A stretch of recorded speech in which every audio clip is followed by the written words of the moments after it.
La Cour suprême autorise Donald Trump à supprimer les passeports ne correspondant pas au genre de naissance. La Cour suprême des États-Unis, à majorité conservatrice, a validé la décision de l'administration Trump d'interdire les passeports mentionnant un genre X ou différent du sexe de naissance. La bien-pensant perd du terrain aux États-Unis grâce à l'arbitrage de la justice et à son plus haut sommet, prouvant ainsi que tous les échelons inférieurs à celle-ci sont corrompus. Ça commence à changer, il était temps. Le prince Andrew, enfin on va plus l'appeler Andrew, Andrew Mountbatten-Windsor est invité à comparaître devant le Congrès pour être entendu sur l'affaire de Jeffrey Epstein. Mais qu'est-ce que c'est formidable. David Nunes explique comment JP Morgan a été pris dans un énorme scandale en retirant ses services bancaires à Trump Media, à la suite de la chasse aux sorcières bidon Arctic Frost menée par le FBI. Seul problème, TMTG n'existait pas au moment des événements du 6 janvier. JP Morgan a soudainement exclu Trump Media Technology Group de ses services bancaires à l'été 2024 sans fournir aucune explication, perturbant ainsi les activités de l'entreprise. Cette exclusion s'est avérée liée à l'opération Arctic Frost menée par Jack Smith qui visait TMTG en saisissant les téléphones portables de ses dirigeants, alors même que l'entreprise n'existait pas lors des événements du 6 janvier. On a JP Morgan qui avait expulsé Trump, ou en tout cas une de ses sociétés, et donc maintenant il se retrouve à devoir se justifier. Donc cette exclusion s'est avérée liée à l'opération Arctic Frost qui visait TMTG. Les allégations s'étendent à la fermeture par JP Morgan des comptes de toute la famille Trump, y compris Melania et Baron Trump, dans le cadre d'une exclusion bancaire conservatrice. Nunes laisse entendre qu'il y a eu une coordination entre JP Morgan et les agences fédérales sous l'administration Biden utilisant le système bancaire comme une arme contre les opposants politiques, ce qui pourrait entraîner des poursuites judiciaires, des enquêtes du Congrès et peut-être des peines de prison. On va voir ce que JP Morgan va finir par avoir. Ça devient très intéressant. Que sont les traînées dans le ciel que l'on voit derrière les avions à réaction? Que sont les chemtrails? Certains prétendent que le gouvernement américain pulvérise du poison sur la population. Ce n'est pas clairement de la vapeur d'eau. Alors qu'est-ce que c'est? Et peu importe les noms que vous me donnez, je veux quand même savoir ce que c'est. Amazon Prime a publié une vidéo à ce sujet. C'est très surprenant qu'il l'ait même autorisé. Cela montre bien qu'il y a un changement en cours. Tucker Carlson s'interroge concernant les chemtrails. Et donc Tucker Carlson, les organismes coordinateurs sont le département de la défense et la DARPA des États-Unis. Mais il existe également une coopération intergouvernementale, même entre des nations adverses. Le procureur supervisant le grand jury dans le district sud de Floride est le premier procureur américain nommé par Trump ce mandat. Le lieutenant-colonel de la réserve de l'armée de l'air, Jason Redding Quinones, le militaire choisi personnellement par Trump, dirige cette importante enquête criminelle. On est actuellement en train d'assister à potentiellement le procès du Russia Gate aurait lieu en Floride. Vous imaginez, vous, un État démocrate, un État républicain qui potentiellement contournerait Washington pour faire face au procès en Floride. C'est quelque chose qui va faire trembler tout le monde. Donc là, le procureur a été nommé. C'est un lieutenant-colonel de la réserve de l'armée de l'air. On place un militaire. On a aussi bien évidemment une pensée pour nos amis québécois qui vivent la même chose que nous. Et donc, on a un problème. J'avais suivi avec une histoire d'autruche qu'ils voulaient absolument abattre, etc. Et donc, on a appris qu'ils ont abattu 300 autruches saines par un peloton d'exécution humain désormais terminé après des cas de maladies infectieuses H5N1 signalés par l'Agence canadienne d'inspection des aliments. Ils ont éliminé 300 autruches sur des arguments fallacieux. Stéphane Miller s'emporte. Comey, ancien directeur du FBI. Clapper, ancien directeur du National Intelligence. Brennan, ancien directeur de la CIA. Obama, Monaco ont tous conspiré ensemble pour saboter les institutions démocratiques de ce pays.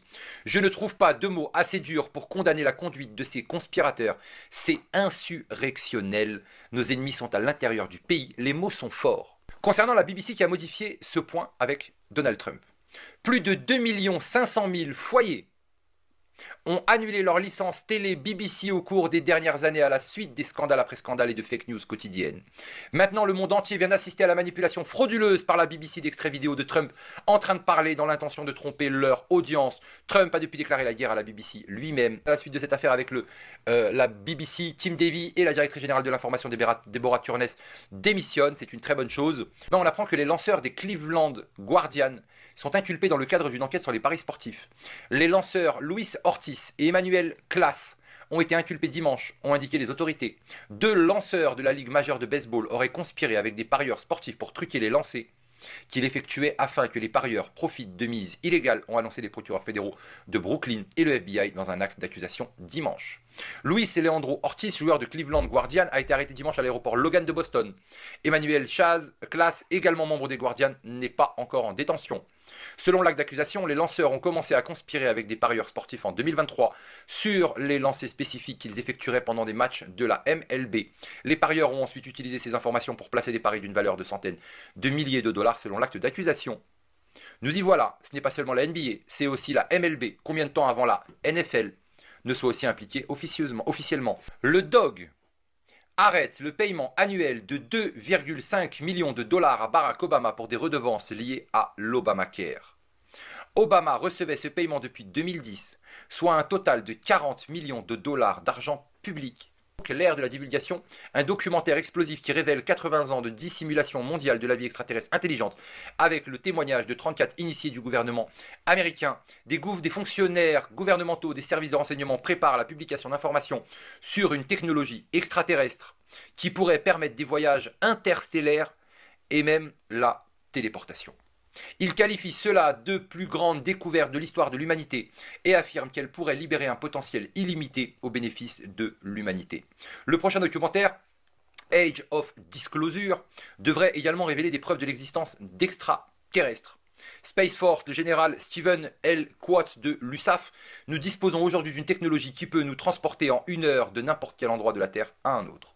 Le gouvernement des États-Unis annoncera dans moins de 2 semaines la capacité de voyage interstellaire et de téléportation. Le président Trump gracie 77 électeurs alternatifs de l'élection de 2020, y compris Rudy Giuliani, Mark Meadow, John Eastman, Christina Bobb, Jeffrey Clark et Mark Meadow. Dimanche soir, le président a gracié 77 grands électeurs suppléants de l'élection de 2020 qui avaient été impitoyablement et injustement persécutés par le régime de Biden après le vol de l'élection de 2020. La liste comprend les anciens avocats du président Trump, Rudy Giuliani, Christina Bobb, etc.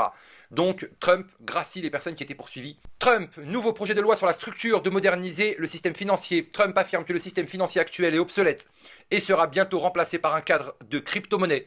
À la pointe de la technologie dans le cadre du nouveau projet de loi sur la structure, l'ensemble du système financier pourrait être intégré en chaîne, propulsé par la crypto-monnaie. La Floride, peine de mort pour les adultes qui violent des enfants de moins de 12 ans.